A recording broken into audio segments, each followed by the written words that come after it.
Hey, what's up? Phil here with another digital marketing walkthrough around Data Studio. This one's called Steal My Google My Business Data Studio Template. It's not stealing, that's just a YouTube title. Let's get started. So before we begin, I've gone through this on a couple of videos and I just want to be quick. Why use Google Data Studio? Well, when I talk to people, they usually fall into one of two camps. They either got too much data and the reporting is maybe 4 or 5 different reports all thrown together and monthly data meetings are difficult, or they have too little data where maybe they have a number of data sources but none of that's piping into any one place. I use Google Data Studio as one source of truth for all that neat digital marketing and marketing data, so I think you should too. Anyways, Google My Business. It's serious business. We're all familiar with the map pack. I just pulled up a map pack, kind of the first one that came to mind, but customers use the map pack to make appointments, phone calls, direction requests, and visit your site. Basically, it grows your local business if you're in the map pack, and you want to be able to prove a track record that if you're working on a site's local SEO, you want to show that all of these interactions that are here are increasing, and I can show you how to do that using my reporting.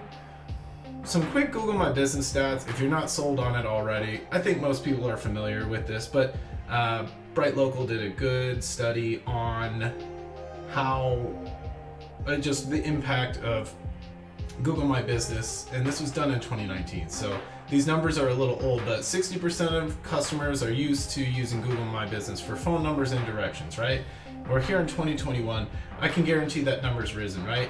And then when we compare 2017 to 2018, there's a 29% growth in the number of website clicks, and calls grew by 22%.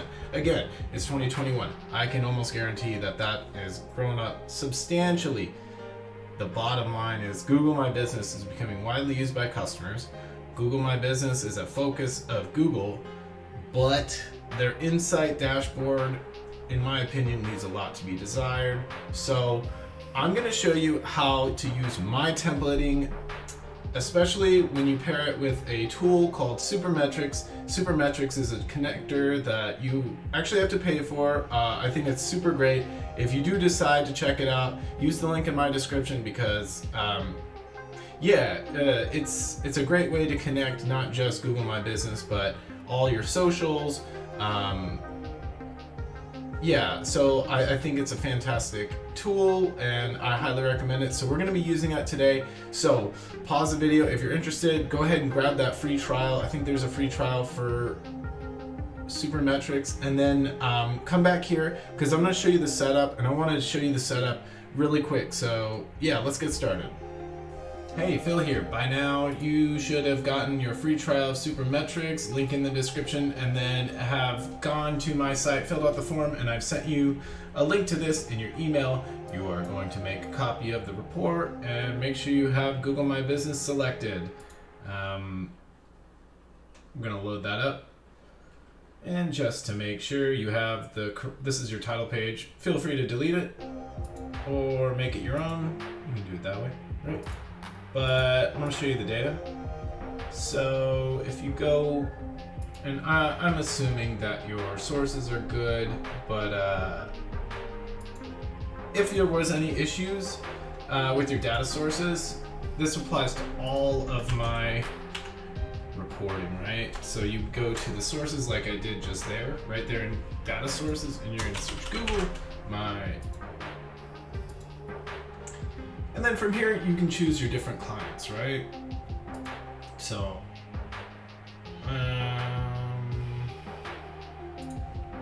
beautiful. I don't think that one's gonna have any data, but you get what I mean. You're allowed to select which platform or property you have because frankly, hey, I'm surprised there's data there. Frankly, if you're like me, you have access to a lot of different profiles, and I want to make these videos short, but let's walk through this really quick. So this is the monthly actions. These are all valuable interactions, and you can customize these, but this is kind of the readout of the monthly actions. I think this is super cool because, you just want to show that, you're doing your earnest and you're seeing these monthly views, phone calls, website visits, yada yada, all that cool stuff.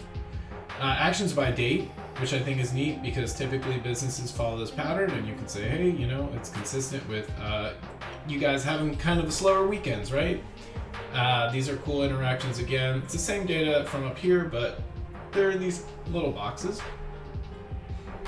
And this one, since it's earlier in the year when I'm filming this chart is very short, but I really like this chart, and you can expand it, but it's the actions year to date. So you can make this a line graph or anything, but in my opinion, it works well as a chart. And then I've added some stuff for folks with maybe different localities, right? And then different store locations. You can use those from customizing store codes within Google My Business. This is just to give you a template to start building. Let me know what you think. Let me know if you have any issues. I hope this is helpful, and I hope this is going to allow you to do awesome data-driven storytelling to prove that you are making the right decisions for your Google My Business customer, or maybe your own site, or maybe your own business, right? Because you want to see these signals increase throughout the year as you continue to apply new optimizations and everything. That's it for me. I hope that was helpful. Reach out with any questions. Don't forget to like and subscribe if you had fun watching this, and I will talk to you later. Thank you.